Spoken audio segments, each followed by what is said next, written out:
l'été, ses vacances, les plages, le sable chaud, ou bien encore une salle de ciné bien fraîche. Bonjour et bienvenue à tous, aujourd'hui on est là pour parler de Scary Stories.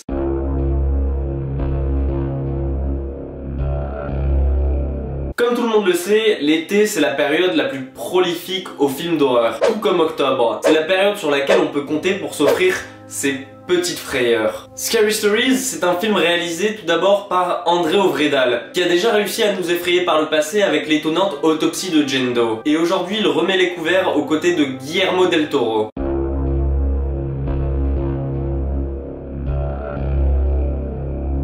Scary Stories, c'est un peu comme un recueil d'histoires d'horreur à raconter aux enfants. L'histoire se déroule dans une Amérique des années 70, aux confins avec une guerre du Vietnam qui commence à durer. C'est l'époque d'Halloween et un groupe de jeunes adolescents décide de se faire peur en rentrant à l'intérieur d'un manoir abandonné. Il est dit que ce manoir aurait appartenu à une riche famille il y a environ une centaine d'années et à l'intérieur de ce dernier, ils y avaient enfermé leur plus jeune fille, Sarah Bellows. Comment tu t'appelles? Sarah. Oh merde.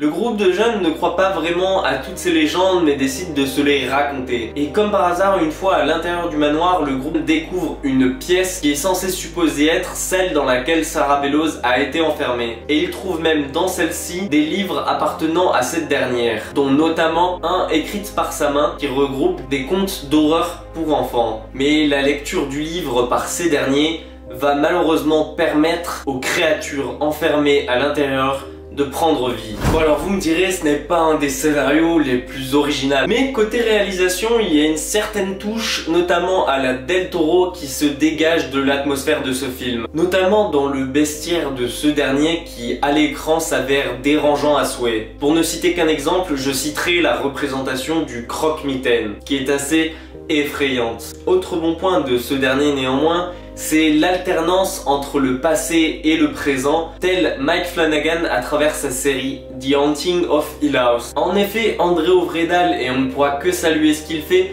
preuve d'une certaine aisance quand il s'agit d'alterner entre événements passés et événements du présent. Malheureusement, là où on était en certain droit à nous attendre à quelque chose de nouveau, on fera face à quelque chose d'assez basique et en manque d'originalité. Mais le film constitue lui-même une assez bonne adaptation de contes et d'histoires que l'on a l'habitude de raconter aux enfants et aux adolescents pour se faire peur. Et ça tombe bien car à la base le film est lui-même une adaptation d'une série de livres pour enfants d'horreur écrit par Alvin Schwartz. En conclusion, malgré quelques points sympathiques, le film n'est pas à proprement parler celui auquel je penserais en premier si vous me demandiez quelque chose de nouveau et d'effrayant. Mais il peut se révéler assez intéressant pour sa réalisation et les idées qu'il a. Et même si on aurait aimé que certaines soient un peu plus poussées, c'est un film qui je pense vous sera plus intéressant de regarder si vous cherchez à passer un bon moment, que vous soyez seul ou entre amis. Vous l'aurez compris, même si ce n'est pas le film de l'année et certes pas le film le plus original qui soit, c'est un film de série B qui je pense pourra convenir lors d'une soirée à tout le monde. Pour tout ce que j'ai dit précédemment, même si Scary Stories reste un bon petit film à regarder, je vais lui accorder la note de 6 sur 10. On arrive à la fin de cette vidéo, j'ai dit tout ce que j'avais à vous dire sur le film Scary Stories et comme d'habitude si ça vous a plu vous pouvez vous abonner et on se retrouve lundi prochain pour un nouveau film.